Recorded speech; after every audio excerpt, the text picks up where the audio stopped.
Con Sveglia Trieste, 8 e 7 minuti di lunedì 13 ottobre, in compagnia di Alessandra Richetti, consigliera del Movimento 5 Stelle in Consiglio Comunale a Trieste. Buongiorno e ben ritrovata. Buongiorno. L'altro giorno avete organizzato, dico avete, lei e altri rappresentanti dell'opposizione comunale, organizzato una conferenza stampa en plein air sotto il municipio per protestare non solo contro la testardaggine della Giunta di proseguire con l'iter della cabinovia nonostante lo stop alla VAS e la Vinca, e poi abbiamo anche sentito il sindaco proprio parlare di questo rispetto al sua idea di rifare tutti gli atti, ma ci arriviamo, ma anche di un consiglio comunale che si è trovato ultimamente poche volte trattando pochi argomenti. Richetti. Ma quello che contraddistingue di fatto questa giunta è il fatto che non si ricorra al campo istituzionale per trattare i temi.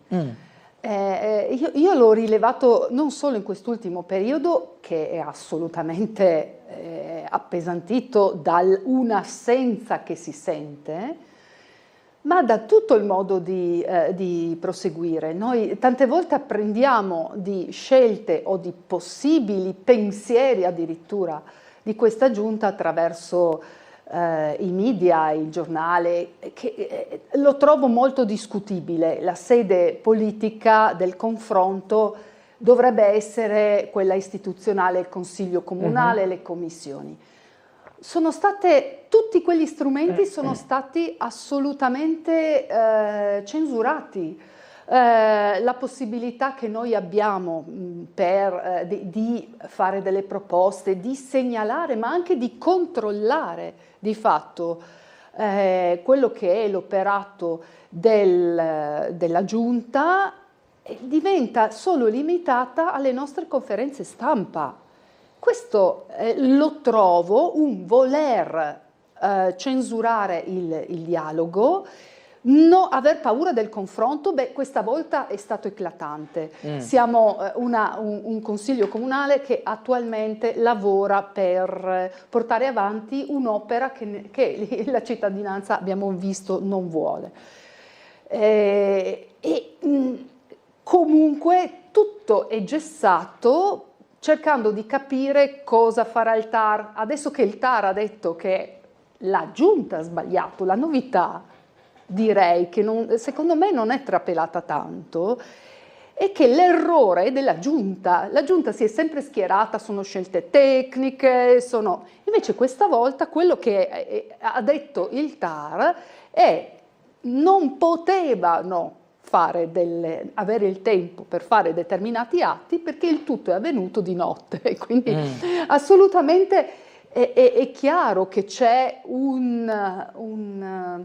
come dire, non affrontare seriamente le cose, e questo io lo trovo veramente, veramente grave. La supponenza poi che traspare da certi atteggiamenti, non solo io l'ho interpretato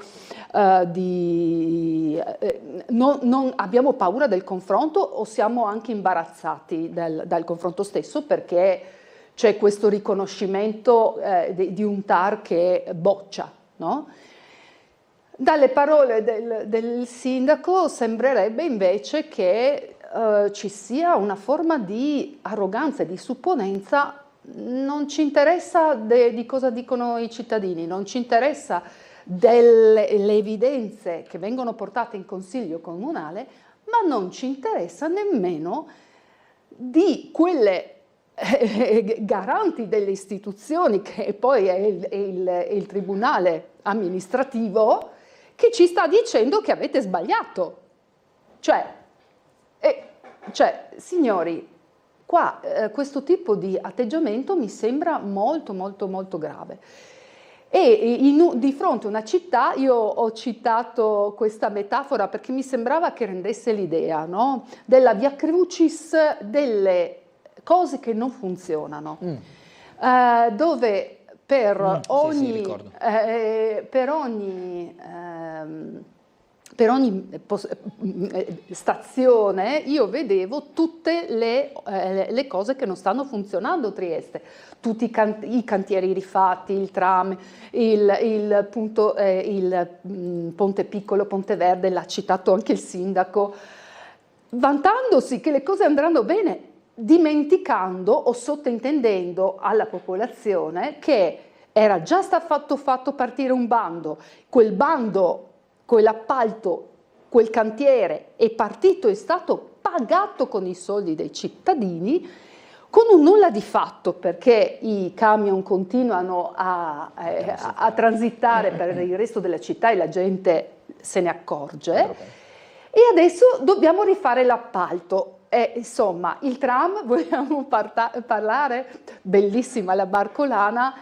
È stato anche lì simbolico che il tram non funzionasse. La beffa, che c'è scritto oggi sul piccolo, non è una parola mia, la beffa del tram che non funziona, in realtà è legata, è il simbolo di una città che potrebbe, perché la Barcolana dimostra che la città ha una visibilità, un'attrattività straordinarie, ha una capacità anche di idee, di imprenditoria straordinarie, ma poi nel concreto ci sono queste cose che continuano a non funzionare mai. Simbolo di una incapacità proprio dove ci sono i problemi non vengono risolti, ma si trovano scuse.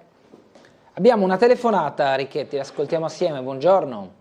Carissimo, buongiorno. Intanto dopo una meravigliosa giornata come ieri, sia a livello di copertura da parte di Tele 4, sia proprio qua la giornata bella della Barcolana. Cioè in fondo, no, io capisco così l'esposto della vostra ospite che così si arringa, diciamo così, non fanno questo, non fanno quest'altro. Cioè io dico, il sindaco ha detto, ma se mi giro faccio un referendum. Ma dico, cari signori, perché voi del 5 Stelle e tutti quelli che si oppongono alla cabinovia, io non sono per la cabinovia, non facciamo un referendum? Facciamolo, no? Facciamo questo referendum e poniamo un fine, anche se il TAR ha detto che non va bene, e il sindaco è convinto, e anche diciamo così la maggioranza è convinta che deve procedere. Facciamo un referendum. Che cosa costa? Che cosa costa fare un referendum? Cioè, proprio siamo sempre lì, il potere del fare rispetto al potere del parlare.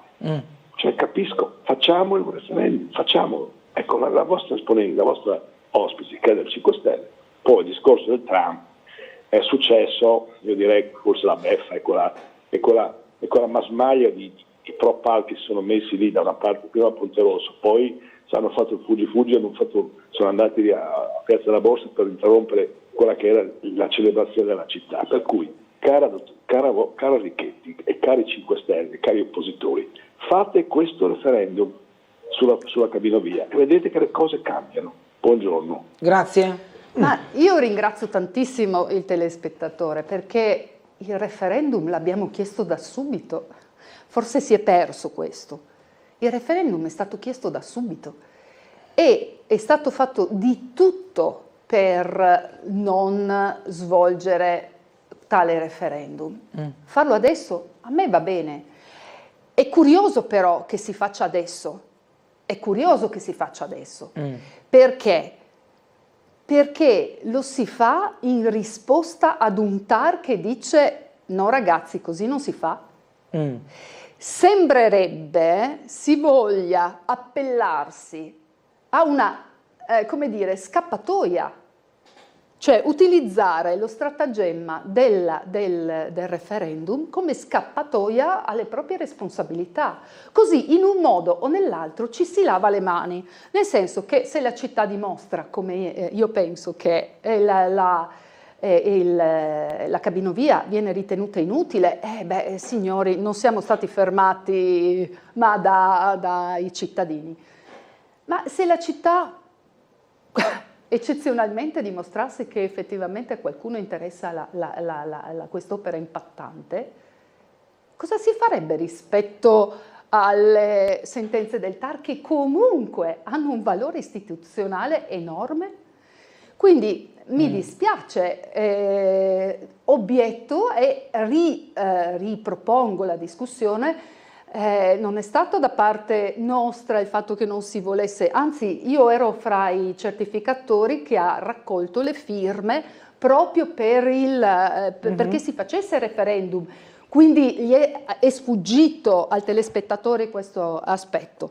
Che era stata poi invece cassata. Era stata cassata come non lo vuole il comune, ma lo vuole l'entità superiore, l'Europa. Ma quindi la motivazione... Cosa che è stata anche lì poco credibile, visto che diciamo c'è stato un iter secondo me discutibile, travagliato dietro, amministrativo, non dico, e lì si era letto lo vuole l'Europa,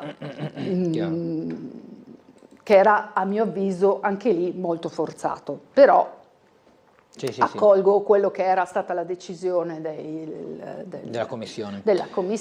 Non vado a... Una mail dice: buongiorno, ieri pomeriggio scendendo per la Scala dei Giganti ho visto sui gradini pieno di sporcizia e 4 ragazzi seduti dietro la catena della fontana che fumavano. Spero che chi segnala a noi lo abbia fatto anche ieri alla polizia locale, perché altrimenti è come lanciare un sasso in uno stagno, cioè non ottieni niente fondamentalmente. Grazie. Comunque grazie per avercelo detto, senza dubbio. No, grazie anche del suo commento, perché di fatto qualche volta il meccanismo di utilizzare sempre la stampa per il confronto fa perdere così il senso dei ruoli, ed è per quello che citavo prima: c'è un posto dove fare confronto politico e c'è un posto dove segnalare quelle che sono le criticità della sicurezza. E io ritengo che il ruolo importantissimo della cittadinanza sia proprio questo, e su questo si può fare veramente sicurezza. Quando vedete delle cose che non funzionano, non c'è necessità di creare dei corpi speciali che vadano in giro per vedere le cose che non funzionano. Il cittadino ha il compito, e secondo me è un ruolo importante, che è quello di segnalare le forze dell'ordine, che sia la polizia locale, che sia la polizia di Stato, i carabinieri, spero di non dimenticarmi nessuno, di segnalare quello che succede anche di strano. Mi ero confrontata con un rappresentante della Polizia di Stato che mi aveva detto: per noi è fondamentale che ci siano gli occhi delle gente sul territorio. Questo è quello che ci aiuta. Cioè dire alle 22 ci sono dei minorenni in gruppo che girano per un rione in zone oscure, non è attaccare i ragazzi, ok? E dire: attenzione, potete dare un'occhiata e far capire che comunque la Polizia di Stato è presente, le forze dell'ordine, che siano anche altre indifferente, è presente, controlla e comunque ha il polso della situazione, perché insomma dei minorenni alle 22 non dovrebbero girare in gruppo, insomma, no? Quindi, o perlomeno è opportuno che siano sotto controllo. C'è il timore forse del cittadino di segnalare a vuoto, no? Cioè di dire: ho fatto una chiamata che lo stesso agente mi dice è superfluo, e quindi faccio un po' la figura di quello che ha le sue paturnie. Allora posso capire, dipende dall'atteggiamento. Ma bisogna superarla. Ma bisogna superarla, e soprattutto ovviamente bisogna avere un atteggiamento equilibrato, nel senso di dire: ci sono 20 forsennati che stanno mettendo a fiamme e fuoco la città, è chiaro che probabilmente non verrete presi in considerazione. Ma dire: ho visto che ci sono 20 ragazzini che sono senza genitori o senza meta in luoghi scuri di città, vedete voi se ha senso o no controllare. Certo, tanto ve lo dico. È un atteggiamento secondo me molto responsabile. Sì, sono d'accordo. Altra telefonata, buongiorno. Sì, buongiorno a lei e alla sua ospite. Prego.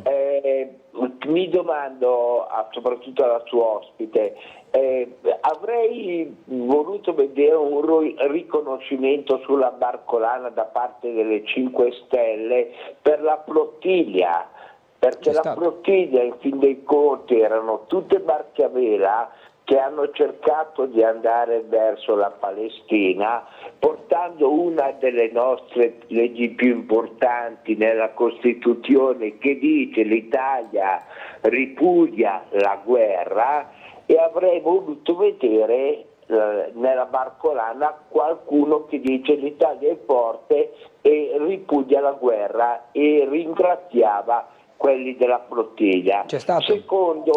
Secondo, vorrei chiedere anche a 5 Stelle se per caso hanno mandato o inviato al Capo dello Stato un riconoscimento per quelli italiani che hanno partecipato alla flottiglia, perché hanno messo a rischio la loro vita, sono stati oltretutto fermati in acque internazionali, hanno messo a disposizione i loro capitali come barche a vela e altro, e spero che il Capo di Stato possa fargli un riconoscimento, perché anche in questo caso loro dicevano l'Italia ripudia la guerra. Spero che 5 Stelle possa spingere per questo, e congratulazioni per le varie manifestazioni. Spero che non rallentate per il riarmo che l'Europa vuole darci, scendere in piazza e fare casino. La ringrazio e buona giornata. Interessante. Grazie. Allora, io sono convinta che il telespettatore sappia che il movimento, come io del resto, siamo molto sensibili su questo argomento. Ieri peraltro c'è stata, e il piccolo testimonia, la presenza anche di posizioni in solidarietà, grazie, in solidarietà di quello che è successo e quello che sta succedendo a Gaza.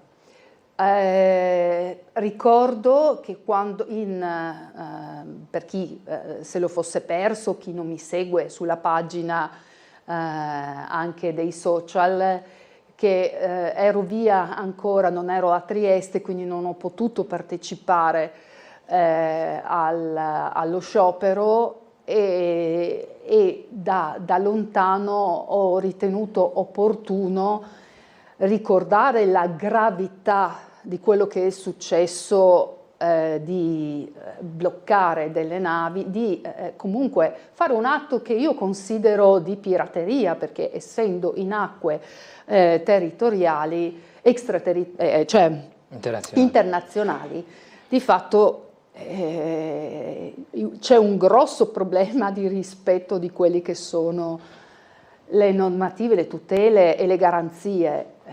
La nave che batteva, non sono un esperto marittimo, ma la nave che batteva bandiera italiana era una nave territorio italiano, quindi diciamo che è stato un gesto gravissimo. Mi sono assolutamente anche in quella occasione battuta per ricordare alla popolazione che era importante essere presenti in tutte le manifestazioni. Quindi so che c'è stata una grandissima partecipazione da parte anche del movimento qui locale, proprio perché il tema è profondamente sentito. Sugli armamenti europei, anche lì siamo spesso controcorrente, perché il movimento ritiene da sempre che la pace non si possa fare attraverso degli atti di guerra o del riarmarsi. Lo abbiamo visto storicamente, anche se guardiamo negli anni addietro. I momenti che hanno portato alla pace sono quelli in cui si è avuto il coraggio di deporre le armi, non di duplicare, triplicare, aumentare a dismisura per riequilibrare cosa?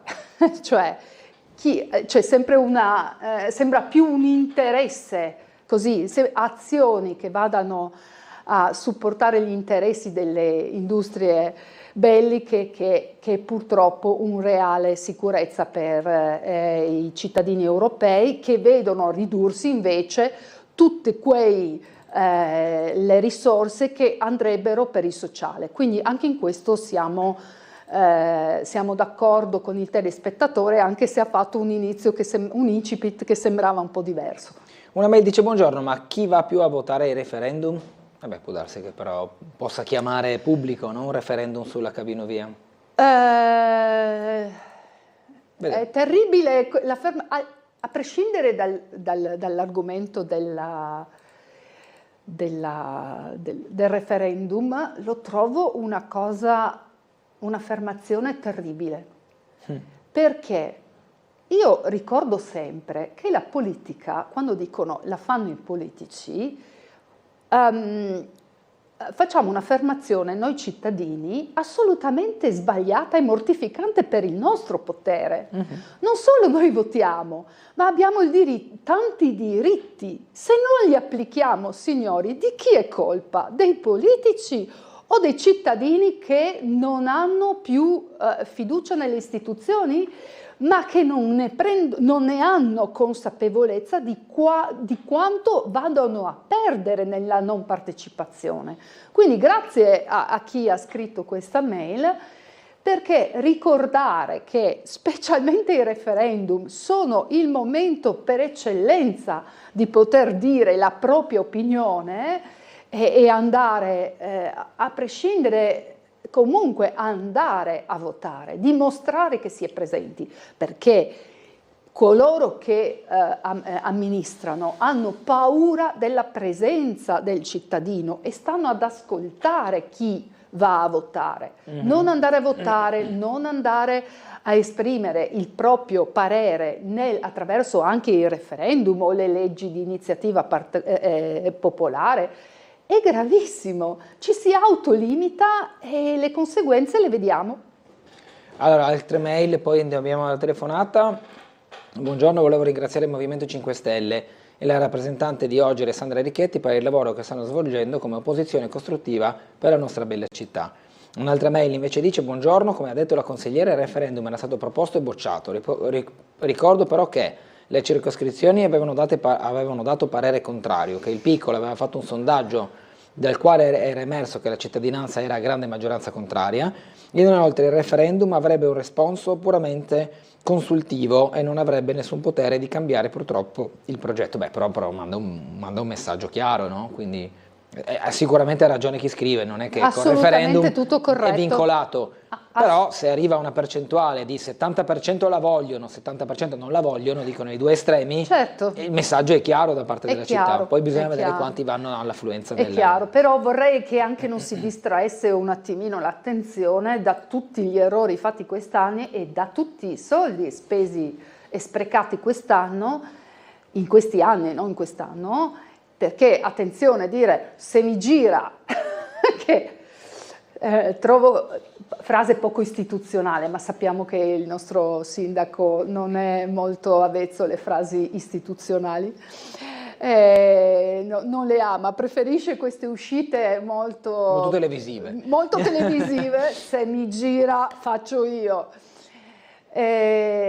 Cosa che non mi appartiene, perché ritengo che ci sia un decoro della figura istituzionale che è fondamentale e che apprezzerei di più, ma a qualcuno invece piacciono queste uscite. Se mi gira distoglie però l'attenzione dagli errori fatti, commessi, e dall'enorme spreco di energia, risorse e energie che avrebbero potuto essere impiegate.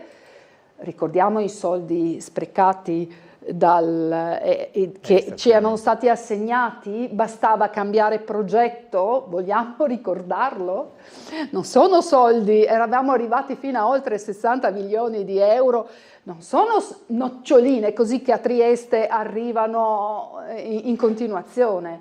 Cioè, io ritengo che sia giusto far rendere conto a questa amministrazione di questi sprechi e di tutti quegli sprechi che ci domandiamo come verranno ricoperti e perché devono essere sempre i cittadini che li pagano.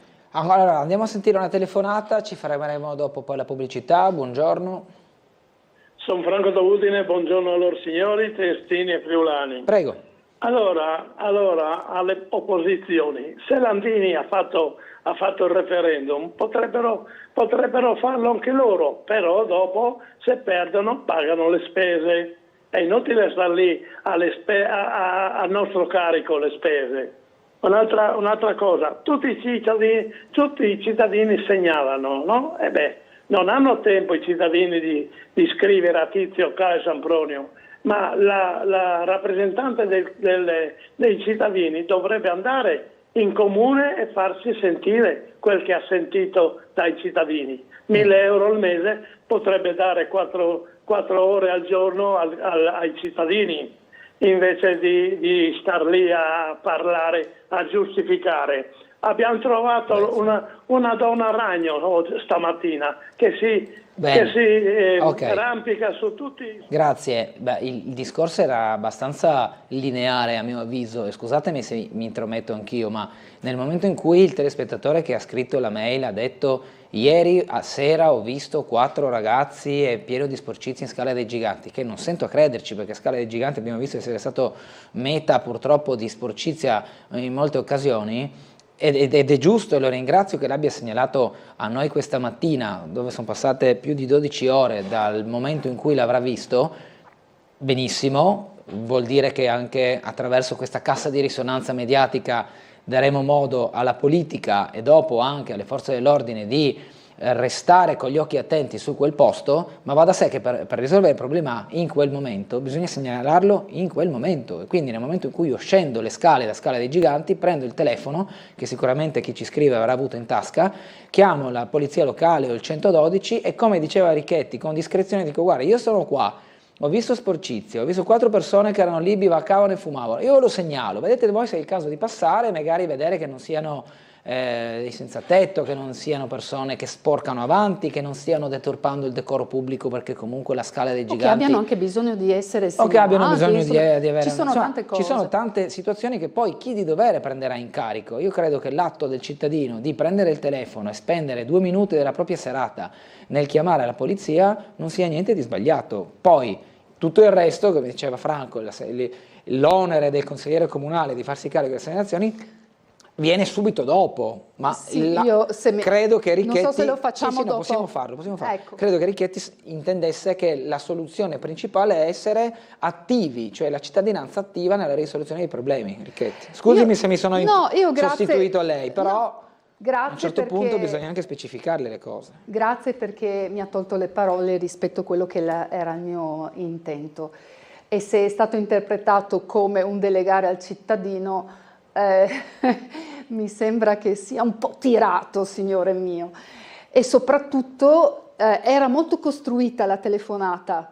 Io vorrei far riflettere su questa telefonata, perché è interessante, cioè con poche parole si è messo in dubbio quello che io sto facendo, con poche parole si sta dicendo che io prendo dei soldi senza fare nulla. Nessuno in qualche maniera ha portato numeri, dati o che dimostrano che io mi giro i pollici, anche perché sarebbe fortemente smentito. Io ho un database di tutti i miei interventi che faccio in consiglio comunale e con gli uffici, ed è un database molto nutrito. Chi ha piacere mostro tutte le azioni che sono state fatte, cioè tutto un archivio di tutte le azioni che ho fatto. Avrò il piacere di mostrarle e di illustrare come mi muovo. Trovo invece queste telefonate che siano così molto dettate dall'intento di scaricare cattiva, una cattiva visione della persona, e lo trovo un modo molto antipatico di fare politica da parte, direi, di altre forze della maggioranza. Vuol dire che non avete propri argomenti, signori.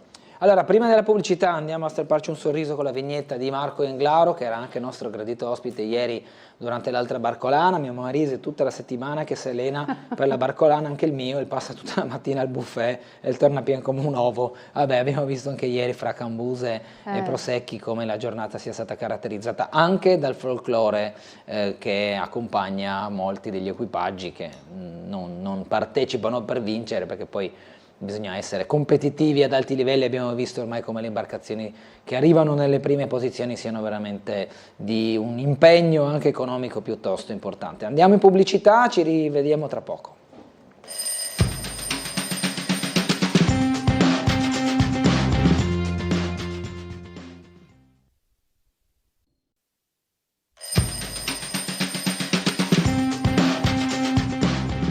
Torniamo in diretta con Sveglia Trieste, 8:40 di lunedì 13 ottobre, in studio con noi Alessandra Ricchetti, consigliera comunale del Movimento 5 Stelle. Intanto do un aggiornamento, visto che oggi è la giornata del rilascio degli ostaggi, la firma per la pace tra Israele e la Palestina e Hamas, pace a Gaza. Hamas ha rilasciato i primi 7 ostaggi, gli altri liberi tra poche ore. Questo è l'aggiornamento di SkyTG 24, c'è tutta la giornata live anche raccontata dalla stessa emittente. Trump in arrivo a Israele, atteso un intervento alla Knesset, e poi i primi 7 ostaggi consegnati all'esercito israeliano, giusto per insomma avere un po' di contesto anche su quello che sta accadendo. Sicuramente oggi la giornata a livello internazionale e mi viene da dire anche nazionale è soprattutto focalizzata su questo argomento. Domani i giornali, i quotidiani nazionali sono quasi sicuro che avranno ampio risalto nelle prime pagine su questa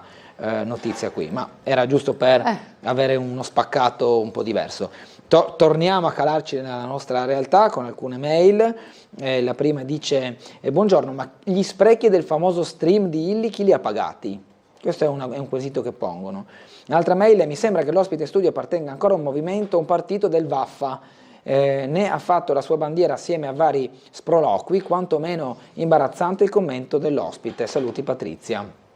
E poi, ma nemmeno la sinistra ha altri argomenti, solamente quelli di attaccare il sindaco. Queste sono le ultime 3 mail arrivate. Le ho lette tutte e 3, così se vuole può fare un ragionamento unico, se vuole. Ma in realtà non mi sembrava di aver fatto dei vaffa, ma dei richiami su quelle che sono le responsabilità istituzionali del sindaco e un richiamo sul fatto che la città è ferma. Se a voi che sostenete questa realtà, vi sembra strano le affermazioni che ho fatte, vuol dire che vi va bene che il cambio argomenti, visto che ho parlato del ponte, del tram, degli sprechi dell'Ovovia, e continuo, se vi va bene che venga lasciato l'asilo fermo da 2 anni in attesa di capire cosa fare e cosa non fare, perché il centrodestra non trova accordi su come gestire quella struttura, una struttura ricordo ristrutturata con soldi di tutti, anche lì soldi pubblici, e che si era cercato addirittura di regalarla a qualche privato, cosa a mio avviso gravissima. Se voi siamo in democrazia, a voi può andare bene questa cosa qui, a me no, e penso tanti cittadini non vada bene, perché ci sono tante famiglie che avrebbero il piacere di occupare quei 60 posti e di occuparli in maniera con personale contento, perché ricordiamo che sfruttare il personale attraverso dei contratti non tutelati, nemmeno questo riesce a creare un ambiente sereno. E quindi io sono per questo tipo di tutela. Se vi va bene che la città non sia gestita, ma che viva di un bellissimo momento, e io sono felice per il turismo, ma d'altresì questo impatto turistico comporta che i nostri giovani se ne vanno via da Trieste. Io non so se ne accorgiamo solo noi e le statistiche, o se ne accorgono anche quelli che in qualche maniera sono contenti di questa realtà. Se siete contenti di non trovare casa a Trieste perché ce l'avete già, sono contenta per voi, ma chi non ce l'ha la casa non trova né affitto né purtroppo l'acquisto, perché i prezzi a causa del caro turismo sono lievitati. Se siete contenti che il porto di Trieste in questo momento sia allo sbando, signori, questo è quello che avete votato e questo è quello che avete. Io non l'ho votato, quindi io in democrazia vengo a segnalare che non mi appartiene e che vorrei vedere qualcosa di diverso. Sentiamo una telefonata. Buongiorno. Pronto? Prego. Pronto, buongiorno Guglielmo, sono Giovanni, buongiorno alla sua. Buongiorno. Buongiorno. Posso darle ragione alla signora tutto quello che dice. Voglio tornare su, parlavate di cittadinanza attiva, la cittadinanza deve segnalare, tutte queste cose qua, la gente non va a votare. Allora, io qualche volta sono intervenuto in trasmissione per fare qualche segnalazione. Ti danno delle risposte che sono veramente imbarazzanti, che sarebbe da rispondere e dire qualcosa, ma comunque va bene, lasciamo stare questo qua.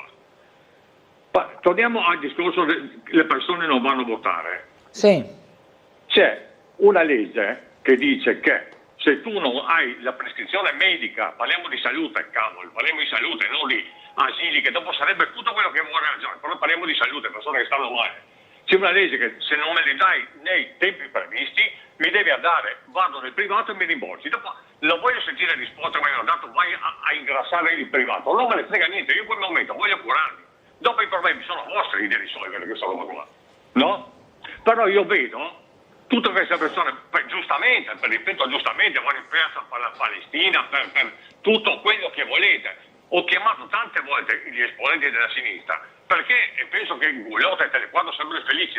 Fate un presidio dentro il CUP del Maggiore o di Capinaro, dove cavolo si fa, e state lì a guardare. Perché non li date in questo tempo utile? È una legge che dice che devi darmelo nel tempo che c'è scritto sulla ricetta. Perché non fate un presidio dentro? Poi vedo cose per la Palestina, per tutto quello che volete, ma per noi aziende che abbiamo bisogno di salute non ne frega a nessuno. Perché non ho capito. Fate un presidio dentro al Maggiore. E dopo vi chiedete perché non andiamo a votare, ma a votare per cosa?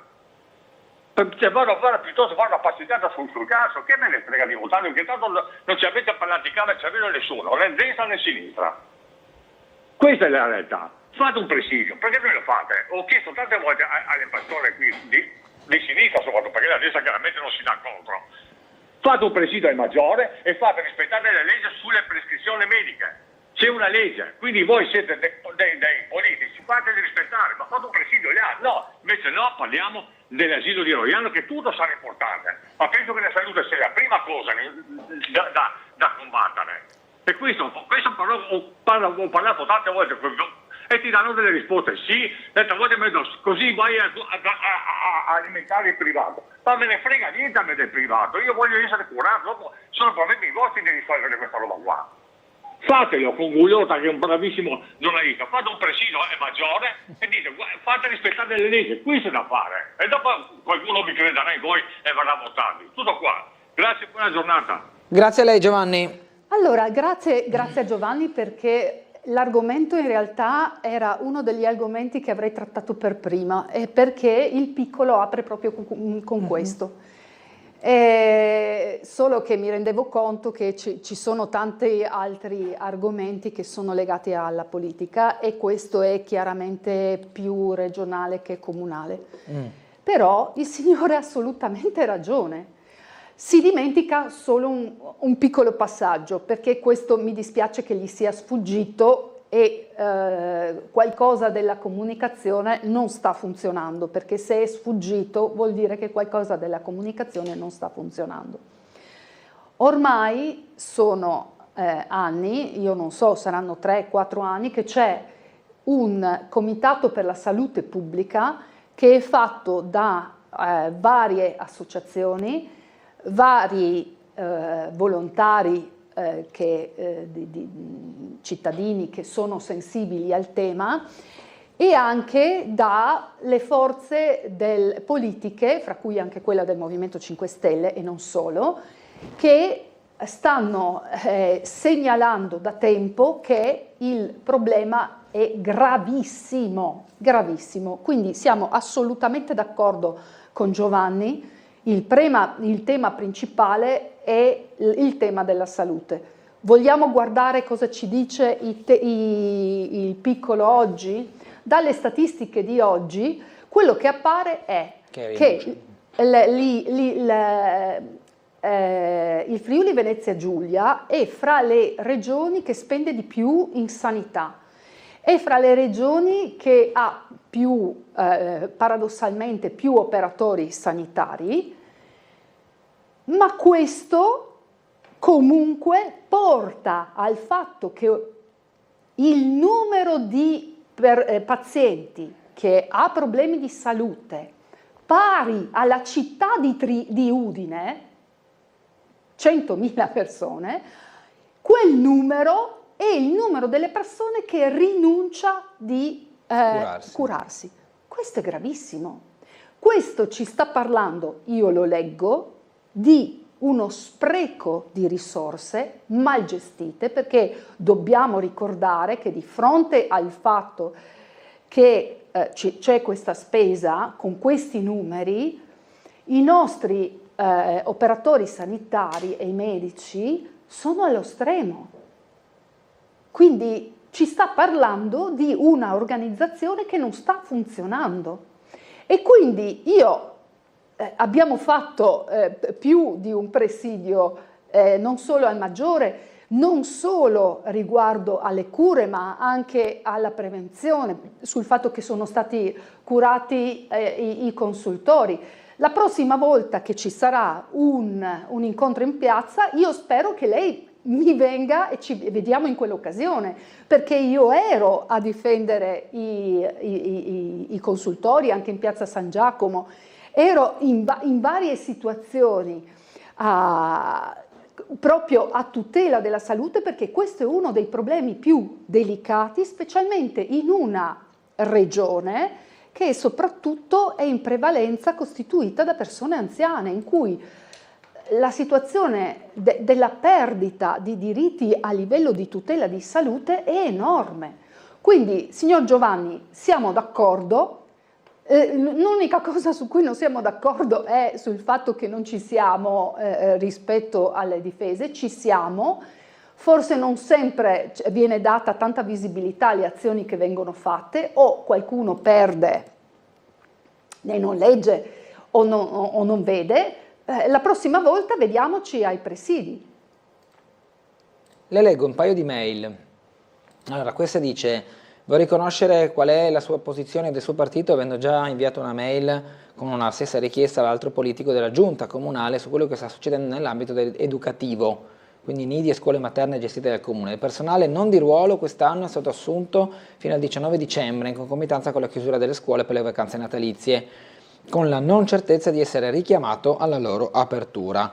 Questo incredibile precedente, oltre al non rispetto della dignità e professionalità dei laboratori, non tiene conto della continuità didattica, soprattutto per quei bambini che necessitano di un insegnante di sostegno. Chiedo inoltre il suo pensiero sulla spesa sostenuta dal Comune per la realizzazione di un prefabbricato da 1 milione di euro nel giardino di Villa Agiconsta, di proprietà del Comune, come asilo temporaneo, e quello vuoto di Roiano 1 milione di euro, sottolinea Magda. Poi ce ne sono altre, ma cerchiamo di andare veloci, intanto rispondiamo a questa perché è un argomento specifico. Mi sembra che ho già iniziato a parlare di questo argomento e condivido che ci sono, la situazione è veramente delicata. Sappiamo che c'è una grande richiesta da parte dei genitori, sappiamo che Trieste vantava una delle eccellenze educative anche per la presenza dei ricreatori che forniscono dei servizi che non sono presenti in altre aree. Noi li diamo per scontati, invece sono dei servizi che a mio avviso dovrebbero essere potenziati. Da sempre avevo spinto perché ci sia per esempio un ricreatorio anche a San Giovanni.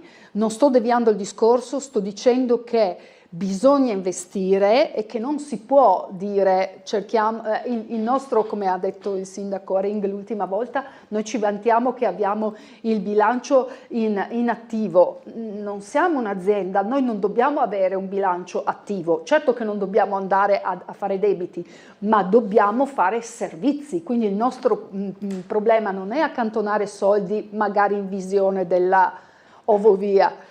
Sempre con quest'ottica. Il nostro dovere è tutelare la qualità del servizio e tutelare la qualità del lavoro. È stata una delle cose che principalmente quando avevo visto la delibera imbarazzante su Roiano, avevo sottolineato che non c'era nessuna tutela né del servizio né dei lavoratori.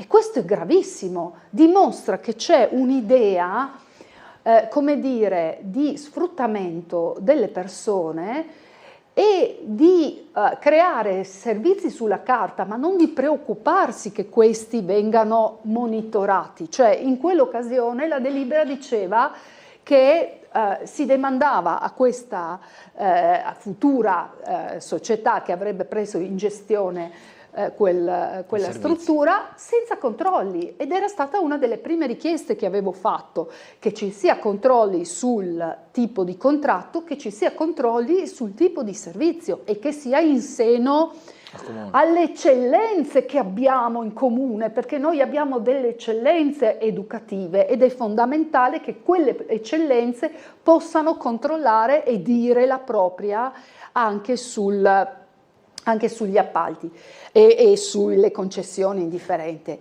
Gli appalti che ci saranno, io ritengo che sia fondamentale di nuovo che il comune controlli la qualità, perché proprio perché abbiamo delle eccellenze che lo possono fare, facciamolo. Però è anche vero che se mettiamo personale con che fa lo stesso lavoro, con due sistemi di tutele, avremo un problema. Sentiamo una telefonata perché c'è poco tempo e alle 9 andiamo in pubblicità. Buongiorno. Buongiorno, volevo chiedere alla Richetti se si potrebbe introdurre il voto obbligatorio e chi non va a votare sanzionarlo. E secondo, volevo dire, con quello che ha detto il sindaco Arin, ma lui dove passeggia? Perché lo pronano a fare la cabinovia? Piazza Unità, Piazza della Borsa, che provi ad andare a Roiano, Strada del Friuli o Picina e vediamo cosa le rispondono. E la signora Richetti, volevo ancora chiedere un'opinione sulla presidenza del Porto. Grazie, scusate. Grazie. Parto dall'ultimo perché è un tema molto delicato e molto importante. Noi abbiamo conosciuto con Zeno un momento molto importante per il porto di Trieste. Adesso siamo una nave senza comandante e quello che è grave, abbiamo un governo che sembra così preoccuparsi più di equilibri politici e una regione che sembra molto così silente nell'affrontare la cosa, e un vuoto cosmico comunale rispetto il porto. Ora, il porto chiaramente non è, come dire, non è una scelta in cui il comune decide, ma il comune ha un peso istituzionale non da poco. Ecco, questo comune non lo esercita mai e questo io lo trovo gravissimo. Mi viene da pensare, mi viene da fare una similitudine, non so, Trieste ama molto il teatro, per cui io spero che che apprezzerete. Nelle commedie di Molière c'è sempre questo servitore che è sempre molto compiacente con il padrone, perché non prende mai nessuna posizione che non inclina il padrone, ma che non trova nessuna nemmeno soluzione, no? Lascia andare, lascia che vada tutto in rovina. Ecco, questo è quello che io vedo qui in Comune.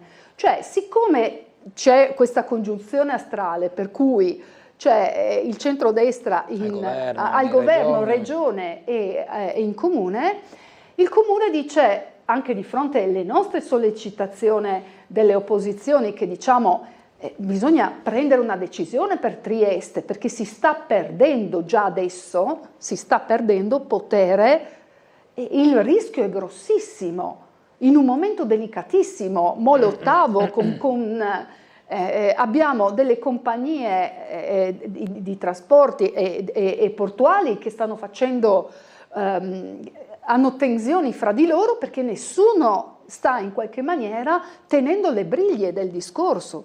E quindi facciamo questa nomina quanto prima, che il comune si muova per il bene della città e non per tutelare il padrone che è il proprio politico, ecco, governante. Dobbiamo andare in chiusura di questa prima parte dedicata agli ospiti. Ringrazio Alessandra Ricchetti per essere stata con noi, una buona giornata e un buon lavoro.